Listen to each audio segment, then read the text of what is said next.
जवळ गेला हाक मारली, ए मुली, ए कुमारी, जरा जागी होतेस का? खर तर ती अप्सरा गंगा किनारी त्या अप्सरेनं समाधी लावली होती. काय लावली होती बोला? काल आपण ऐकलं की राव समाधी कशी लावायची. समाधीचे लावायच्या अगोदर दोन प्रकार. किती प्रकार बोला? पाहिला सांगा बरं. विसरले की म्हणा. अभ्यास करण्यापूर्वी एक आहे दोहन आणि दुसरा आहे छेदन. हे आपण सगळं काल ऐकून घेऊ आपण काल. अशी समाधी लावलेली आणि समाधी लावत असताना त्या मुलीला या राजानं बरं का हाका मारायला सुरुवात केली. बऱ्याच हाका मारल्या. शेवटी त्या मुलीची बरं का अशी समाधी उत्तान पावली, पूर्ववत स्थितीवरती आली आणि तिने सहज अगदी हळू अलगद डोळे उघडले. समोर पाहिलं, कुणीतरी व्यक्ती दिसतोय. स्मित हास्य केलं, त्याला विचारलं काय म्हणताय? म्हणलं बहिरी एक आतापर्यंत किती वेळा हाका मारल्या? तिनं पुन्हा अगदी आत्मीयतेने हात जोडला. कोण आपण? काय म्हणत? मी या नगराचा राजा आहे. काय इच्छा? सोकात ठेवीन. राणी होतेस का? तिनं हात जोडला आणि सांगितलं संसार करण्याची मला कसलीही इच्छा नाही. संसारातले सगळे दोष मला माहिती आहेत. मला आग्रह करू नका. अगं वेडीस करा आणि करेल राणी. खूप वेळा सांगितलं. काही माणसं अशी असतात, एखाद्या व्यक्तीला समजा एखादं लहान बाळ असतं, ते म्हणतात आई मला चंद्रच खेळायला पाहिजे. देता येतो का? पण त्या विचारणाऱ्या प्रश्नाचं कौतुक कधी कधी वाटतं. आणि म्हणून तुला सुद्धा प्रश्न वाटला राजाला समज कशी घालावी. तिने आठ घातली. तिची आठ होती, मी तुमच्या बरोबर लग्न करायला तयार आहे, पण माझी आठ एक आहे. काय आठ आहे? आपल्याला जी मुलं होतील त्या आपल्या होणाऱ्या मुलांच्या शिक्षणामध्ये बरं का तुम्ही लक्ष घालायचं नाही. तुला ठीक आहे, काय हरकत नाही. आपल्याला ज्या दिवशी मुलं होतील, मी त्या मुलांना जे शिकवेल त्यांच्या शिक्षणात ज्या दिवशी तुम्ही लक्ष घालाल त्या दिवशी आपला घटस्फोट निर्णय ठरला बरं का. दोघांनी सुद्धा संसार करायला सुरुवात केली. पहिला मुलगा झाला. मुलगा झाल्याबरोबर त्या बाळाच्या आईनं त्या बाळाला पाळण्यात टाकलं आणि जे गाणं म्हणायला सुरुवात केली बरं का, ते गाणं श्री ज्ञानोबारायनं लिहून ठेवलं. आई बरं का पाळण्यात पोरला गाणं म्हणायचे, हा देह नाशिवंत मलमूत्राचा वादा. आणि जे पाळण्यात येणारे होते का नाही, तिचं नाव मदालसा. काय नाव बोला? मदालसा. 8 वर्ष बरं का, 8 वर्ष त्या बाळाला एकच गाणं म्हणायचे रोज झोपत असताना. 8 वर्ष ते गाणं ऐकून काय बदल झाला सांगता नाही यायचं. पण 8व्या वर्षी ते पोरग राजाच्या राणीच्या पाया पडलं आणि सांगितलं बाबा मी संन्याशी झालून पोरग निघूनच गेलं. राजा पाहतच राहिला. राणीने एक काळजी घेतली होती, पहिला मुलगा संन्याशी होईपर्यंत दुसऱ्या मुलाला जन्मच देत नव्हती. दुसरा मुलगा झाला. दुसरा मुलगा झाल्याबरोबर पुन्हा तोच प्रकार. पाळणा तोच बरं का, पाळणा तोच. हा देह नाशिवंत 18 भार वनस्पती. पाळणा तोच, गाणं तेच. मुलगा तो सुद्धा 8 वर्षाचा झाला, तोही संन्याशी झाला. तिसरा मुलगा संन्याशी झाला.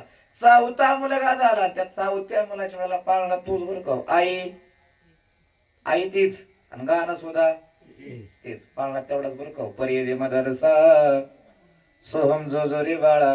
पाळणा तेवढाच. तोच पाळणा गात असताना चौथ्या वेळेला राजा विचार करतो, काय भानगड समजेनाच. पोरगा 8 वर्षाचं होतंय, आपली बायको तोच पाळणा म्हणते, पोरग संन्याशीच होत. हे संन्याशी झालं तर.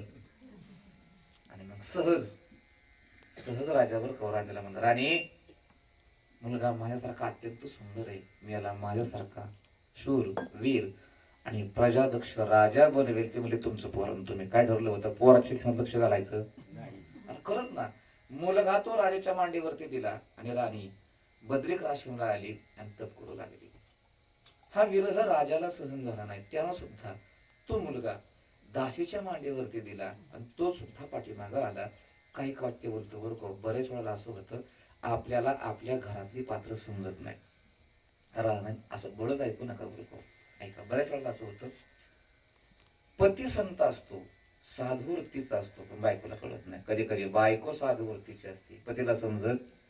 अहो कधी कधी भाव देवासारखा असतो, पण भावाला कळत नाही बरं का. कधी कधी वडील देव समान असतात मुलाला कळत, कधी कधी मुलगा देव समान असतो वडिलाला कळत. आता ही सगळी पात्र बरं कहो कधी आता लगेच आठवली असतील, आता मी तिकडे वेळ दौडत नाही. ऐका,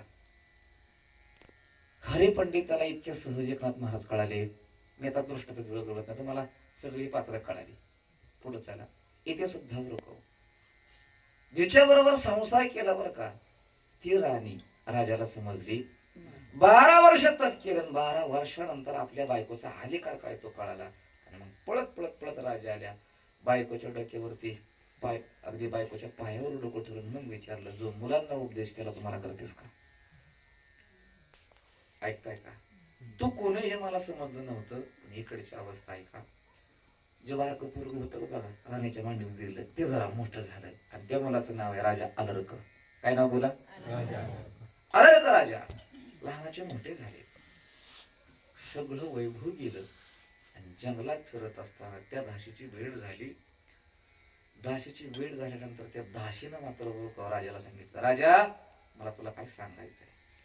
जाताना तुमची आई मला एक आवर्जून निरोप मला ठेवून गेली होती. माझा मुलगा 8 वर्षाचा झाल्यानंतर त्याच्या दंडाची पेटी बांधलेली आहे, पेटी. त्या पेटीत मी माझ्या मुलाला एक निरोप दिलेला आहे, तेवढा वाचाय सांगा. काळ निघून गेला, मी सुद्धा घाबरले. तुम्ही संसार करायला लागला, राज्य गेलं. आता मला वाटते की ती वेळ आली या. मी लवकर सांगितलं नाही, पण तुम्हाला मी आता सांगते, तुमच्या आईचं निरोप वाचा. आणि मग त्या राजा, पूर्वी बघा पेटी होती, पेटी होती का अशा गळ्यात पेटी असायची, पेटी असायची. ती पेटी काढली, ती पेटी उचकटली आणि त्यात पत्र होतं आईचं बरं करून मुलाला. काय पत्र? पत्र तेच, पर्ये दे मदालसा सोहम जो जो रे बाळा. शेवटी अत्यंत सुंदर मजकूर होता. हे पत्र तुम्हाला समजणार नाही. मग भगवान दत्तात्रय यांची आराधना करा, प्रसन्न करून घ्या, दत्त तुम्हाला हे पत्र समजून देतील. वाक्य ऐका, मार्गशीर्ष पौर्णिमेला अलर्क राजाला भगवान दत्तात्रय प्रसन्न झाले. प्रसन्न झाले आणि प्रसन्न झाल्यानंतर त्या अलर्क राजाचा भगवान दत्तात्रयांना जो प्रश्न आहे, तो प्रश्न इथे बरं ज्ञानाला सुरुवात झाली. इथे ज्ञानाला सुरुवात झाली. जगात सगळ्यात पहिल्यांदा मृत्यू नावाचं शास्त्र तयार कोणी केलं? वक्ता कोण आणि श्रोता कोण? इथे अलर्क राजानं भगवान दत्तात्रयांना मार्गशीर्ष पौर्णिमेलाच प्रश्न विचारलेला आहे. काल सांगून गेलो, दत्तात्रयांचे अवतार आहेत 16, गुरु केले 24 आणि शिष्य केले 8. आकड्यात गंमत बरं का, माझ्याकडे वेळ वाढेल. ते 8, 16 आणि 24च का? तिकडं माझा वेळ जायला, मला तिकडे ओळायचं नाही. ऐका बरं का, त्यापैकी एक अलर्क राजा. काय नाव बोला? एक अलर्क राजा. त्या अलर्क राजानं प्रश्न विचारलाय रावतवाडीतल्या प्रत्येकाला बरं का, कोणाला? लहानापासून मोठ्याला, प्रत्येक माणसाला असं स्वतःच प्रत्येकाला असं अचूक म्हणून ओळखता येईल का? गडी आडाण्यात नाडा असला तरी सुद्धा येईल का ओळखता? आणि ते कसं ओळखायचं याचं ज्ञान भगवान दत्तात्रयांनी अलर्क राजाला दिलं बरं का. संवादाला इथं सुरुवात झाली. कथा ऐकताय ना? संवाद तोच संवाद अगदी इथं रावतवाडीपर्यंत कसा पोहोचला, तो एकटा सहज संवाद पोहोचला नाही बरं का. त्याच्या काही परंपरा आहे, तो परंपरेनं संवाद चालत आला. संवाद तोच बरोबर. तो संवाद रामायणामध्ये अनेक ठिकाणी प्रकट झाला. तो इथं बरोबर संवाद तोच. कोण कोणाला सांगताय? दशरथजी आपल्या मुलाला सांगतायत, स्वयं परब्रह्म असणाऱ्या प्रभू रामचंद्रजींना सांगतायत. किती जण बोलतात बोला आता? पहिल्यांदा कोण बोललं? अलर्क राजा आणि दत्तात्रेय. 1, 2 दशरथजी आणि राम. किती जण झाले बोला? संवाद हाच बरं का. थोडस काही क्षणासाठी तुम्हाला रामायणात जरा एकदम पुढे नेतो. हरी श्रीराम जय राम जय जय राम, श्रीराम जय राम जय जय राम, श्रीराम जय राम जय जय राम, श्रीराम जय राम जय जय राम, श्रीराम जय राम जय जय राम, श्रीराम जय राम जय जय राम, श्रीराम जय जय राम, श्रीराम जय राम जय जय राम. हा जो पण येत नाही ना, बरं का, हा संवाद काही क्षण पुढे नेतो. अवघे काही क्षण. कदाचित माझं वाक्य ऐका, रावणा एवढा कोण पापी नसेल. ऐकताय ना श्री आदरणीय मंगळे महाराज? रावणा एवढा कोण पापी नसेल, पण आज सुद्धा रावणाच्या बायको एवढं कोण पुण्यवान नाही बरं का. काय म्हटलं मी? रावणाच्या बायको एवढं कसं काय? आज सुद्धा तुळशीला पाणी घालत असताना रावणाच्या बायकोचं नाव घ्या. कोणाचं? तुळशीला पाणी घालताना रावणाच्या बायकोचं नाव घ्या. महापातकातून मुक्तता होईल. अहिल्या, द्रौपदी, सीता, तारा, मंदोदरी तथा पंचकन्या स्मरणित्य महापातक नाशनम. कोणाचं नाव घ्या म्हणलं मी? रावणाच्या बायकोच. महापातकातून मुक्तता होईल. मी ते परवा सांगणार आहे बरं का. थोडा सस्पेन्स ठेवतो. एवढी मोठी पुण्यवान आहे का होती मंदोदरी? हो ऐका, त्याचं कारण रामायणामध्ये रामाची बायको आणि रावणाची बायको या जुळ्या होत्या. ऐकताय ना? ते आज नाही सांगणार मी अजिबात तुम्हाला. वाक्य ऐका. रामायणात या जुळ्याच इथं पुन्हा अंडरलाईन करा. कोण कोण जुळ्या? बाप म्हणला म्हणतात ह्याला कोणी आणले र? कोणी आणलंय नक्की याला? या कशा जुळ्या असतील? एक रामाची बायको इकडं पद्मफेराची पोरगी जनकानं वाढवली, ती तिकडं कोण राक्षसाची. या जोगी जुळ्या. हो जुळ्याच, तरी सुद्धा जुळ्या. जुळ्याच बरं का. मी तुम्हाला ते होवी ना होवी प्रमाण मी आता नाही बरं का. फक्त मला नुसती म्हणणं जरी सांगायची तर रावणाची बायको एवढी पुण्यवान फक्त काही क्षण सांगतोय ऐका. अजून तर रावण ऐकलंच नाही. पण दररोज युद्ध चालू असताना बरं का, दररोज सर्व सुनांची गाडी घ्यायची. फक्त प्रसंग मला दाखला द्यायचा आहे. सर्व सुनांची गाडी घेत असताना आज एक प्रसंग असा उगवला. इंद्रजित युद्धाला गेलेला आहे. मंदोदरी सर्व सुनांची भेट घेते. भेट येत असतानाचा प्रसंग उगवला. काय प्रसंग उगवला? प्रसंग असा, दररोज सुनांची भेट घेत असताना इंद्रजिताच्या महाला समोर आली आणि इंद्रजिताच्या बायकोचं नाव आहे सुलोचना. काय नाव? पाहिलं सुलोचना दारामध्ये रांगोळी काढते, पण रांगोळी काढत असताना तिचा चेहरा पडलेला आहे. तिला विचारलं, सोनबाई आजारी आहात का? नाही. तुला कोण काय बोललंय का? नाही. मग चिंता क्रांत का? सून सुद्धा बरं का सामान्य नाही. सुलोचना अत्यंत अधिकारीशीर रामायणात होऊन गेली. तिने विचार केला आपल्या सासूला सांगू की नको. डायरेक्ट बोलली, आता राम नाही येणार. नाही. खरं बोलू का? हो खरंच बोल. आजपासून 10 दिवसानं लंकेचा राजा मरणार आहे. तिला बरं वाटलं असेल का? पण बिचारे सासू बरं का, त्याला काहीच वाटलं नाही. तिने विचार केला आपली सासू बहिरी तर नाही. दुसऱ्यांदा सांगितलं आजपासून 10 दिवसानं लंकेचा राजा म्हणजे मरणार आहे. तरी पण तिला काय वाटलं? तिने त्रिवार सत्य तिसऱ्यांदा सांगितलं आजपासून 10 दिवसानं लंकेचा राजा रावण मरणार आहे आणि तुम्ही विधवा होणार आहात. विधवा. थोडं मी कमी स्वरात बोलतोय का? नाही ना? विधवा होणार आहात हे सांगितल्याबरोबर खरं तर त्याला दुःख व्हायच्या ऐवजी हसू आलं बरं का. काय झालं? रडायच्या ऐवजी हसायला सुरुवात केली. आणि हसून आतापर्यंत सून बरंच बोलली होती, पण सासू एकच वाक्य बोलली. तिने सांगितलं माझा तरी नवरा 10 दिवसांना मरणार आहे, पण तुझा आत्ता मरणार आहे आत्ता. हे ऐकून बरं का, हे ऐकून सासूला राग आला नव्हता. सासूला राग आला नव्हता बरं का, पण सुनेला मात्र राग आला. आणि घडलं काय? हरीम एरिकडे लंके माझारी, एरिकडे लंके माझारी, एरिकडे लंके माझारी, एरिकडे लंके माझारी. तुम्ही विचार करते सासून असं बोलायला नव्हतं पाहिजे. अहो मला तरी पती आहे, पण त्याचा मुलगा आहे ना, मुलगा.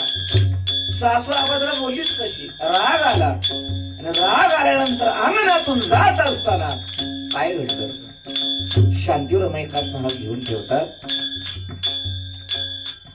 इंद्रजिताची भुजा थोरी, इंद्रजिताची भुजा थोरी, इंद्रजिताची भुजा थोरी, इंद्रजिताची भुजा थोरी. तिच्या नवऱ्याचा युद्धातून तुटला आणि तिच्या समोर येऊन पडला बरं का. पडली सुलोचना मंदिरी. हात तुटला आणि तिच्या समोर येऊन अंगणात पडला. खडगधारी सायुध. तुटलेला हात पाहिला. तो हात पाहिला. हातातली अंगठी ओळखली. धावत पळत हाताजवळ गेली. अंगठी ओळखल्याबरोबर दहाय नको रडायला सुरुवात केली. आणि रडत असताना त्या हाताला विचारलं, इथं आलाच कसा? ऐका, याला म्हणावं पतिव्रता, याला म्हणावं पातिव्रत्य. त्या तुटलेल्या हातानं पत्र लिहिलं बरं का. कसल्या हातानं? तुटलेल्या हातानं पत्र लिहिलं. पत्र असं आहे, तरी सतीत्व असेल संपूर्ण, तरी अवलोकावा लक्ष्मण, वंदोने श्रीरामाचे चरण, शीघ्र आपण मागावे, असं पत्र लिहिलं. प्रिय सुलोचने, मी मेलो बरं का. तुम्ही भाग्यवान आहे. पाहत असताना रामाला पाहत मेलो. लक्ष्मणाच्या हातून मेलो. प्रभू रामचंद्राच्या समोर असताना त्याला पाहत मेलो, असं म्हणतात अंतकालेचे मानव स्नान मोठा कलेवरम. मी अत्यंत भाग्यवान आहे. माझ्या देहाचं सार्थक झालं, पण तुझं मात्र काम शिल्लक आहे. तुला युद्ध विमूर्ती यावं लागेल. राम तुला माझं शिर देणार नाही. ते माझं तुटलेलं शिर तुला हसवावं लागेल. आणि जेव्हा माझं तुटलेलं शिर हसेल, त्याच वेळेला तो खरी पतिव्रता ठरशील. आणि मग ते शिर मागून माझ्या देहाला अग्नी मिळेल. पत्र वाचलं बरं कौतिनी. पत्र वाचल्यानंतर डोळे पुसले आणि काही क्षण तिने विचार केला. संवाद खूप मोठा आहे, अवघ्या 2 वाक्यात संपवता. ऐका, तिने विचार केला, माझा तय मालक आहे. जिने जन्म दिला त्या आईनं एवढ्या अचूक कस काय ओळखलं आपलं पोरगा आत्ताच मारणार आहे. याचा अर्थ असा होता की आपली सासू सुद्धा ज्ञान संपन्न आहे. तिच्याकडे असं काहीतरी ज्ञान आहे की त्या ज्ञानानं जगातला प्रत्येक व्यक्तीला स्वतःचा मृत्यू नाही, सर्वांचा मृत्यू अचूक ओळखता येतो. असं ज्ञान कोणतं आहे? आणि मग बरं कौतिकून तिने असा पुन्हा दिवस माघारी टाकला. सुलोचनी जवळ आली, मंदोदरी जवळ आली आणि असणारी सुंदर कौ सासूला विचारते, आत्या, मी मगाशी रागात बोलली बरं कौ, आता मी सविनय हात जोडते, विनम्रतेनं हात जोडते. मला ते पवित्र पावन ज्ञान सांगाल का? आणि मग मंदोदरी तेच ज्ञान सुलोचनाला व्यक्त करते. संवाद तोच बरं कौ श्रीमद भागवतात असेल, असा बऱ्याच ठिकाणी व्यक्त आला. तो संवाद ज्ञानोबा तर अभंग क्रमांक ज्ञानोबा गाथ्यामध्ये 295. अभंग सगळ्यांचा पाठ आहे तो, बरोबर, अभंग पाठ आहे. पण त्या संवादातले काही क्षण मी आपल्या समोर सांगून जातो. ऐकताय सगळे? बेव नका फक्त. आजपासून आपण सगळेजण कधी मरणार आहे प्रत्येक माणसाची मी अचूक तारीख सांगणार आहे बरं का. वाक्य ऐका, आणि खरंच विनोद नाही. जरी माझ्या विश्वास ठेवला नाही विश्वास ठेवला तरी प्रत्येकाची मी तारीख अचूकच सांगणार आहे. तारखेत बदल होणारच नाही, अंडरलाईन करा. काय म्हणतोय मी? अध्यात्म त्यालाच म्हणतात. एखादा रोगी आजारी पडल्यानंतर कदाचित तो जाईल हे विज्ञान सांगेल, पण व्यक्ती जन्माला आल्याबरोबर त्याचा अचूक म्हणून सांगतो बरं का, त्याचं नाव अध्यात्म. म्हणजे कसं ओळखायचं? ठेवता का ध्यानात? लोक घाबरले काय ओळख? घाबरत नाही तुम्ही, काय काळजी करू नका. मरण कळाल्यानंतर मरण चुकवायचं कसं ही आयडिया सुद्धा सांगणार. हा जरा तुम्ही आता जरा खुश झाले तरी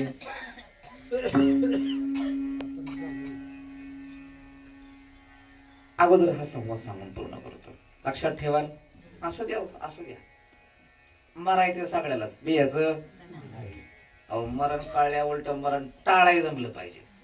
नाही खरंच विनोद नाही हा, मरण चुकवताच आलं पाहिजे. आणि मला असं वाटतं बरं का, जो ज्ञानेश्वरीचा वाचक आहे, अंडरलाईन करता का जरा, जो गात्याचा वाचक आहे इथं अंडरलाईन करा. आणि ज्याने रामायण ऐकलंय, ऐका, त्याला मरणा विजय मिळवायचा लय अवघड नाही बरं का, अत्यंत सहज आहे. मला माहिती तुम्ही काय माझे विश्वास ठेवणार नाही.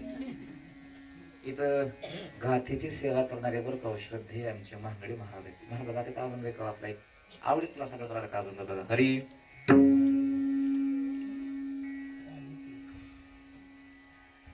ठीक आहे ते कालचे चाल म्हणूया. हो